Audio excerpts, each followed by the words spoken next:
Kerjaan? Gojek ya? Sini ngelapor apa? Ngelapor apa kesini? Hilangan motor. Hilang motor di mana? Di rumah susun. Di rumah susun? Kapan itu? Semalam jam 2. Semalam jam 2? Cak mana itu kronologi? Aku habis trip ke kawan aku yang lagi ulang tahun di situ. Oh, lagi ulang tahun di bawah situ. Jam 10 makan-makan. Terus? Lalu jam 12 minum Motor parkir di sana? di bawah.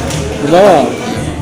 Pas tak beli rokok subuh-subuhnya, lihat motor ada kati lagi. Dikunci dah motor? Dikunci stop. Pak ini ya? Kunci cakram gitu. Pakai gembok? Tidak digembok, kunci cakram. Kunci cakram ya? Iya, cakram. Berapa total kerugian itu? Sekitar 12 juta. 12 juta. Di sana ada pagar enggak? Ada parkiran. Ada pagar? Digembok pagarnya? Tidak kata deh, terbuka kan. Oh, ada pagar sama terbuka. Sepi ya lokasi. Sepi. Itu parkirnya di dalam apa? Apa? Diparkir di Di bawah. dalam? Di bawah tangga.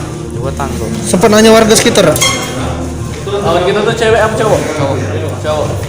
Motor situ motor kawan-kawan kita ada enggak sana? Rame. Rame banyak motor ya? Cuma motor kita yang hilang ya? Iya.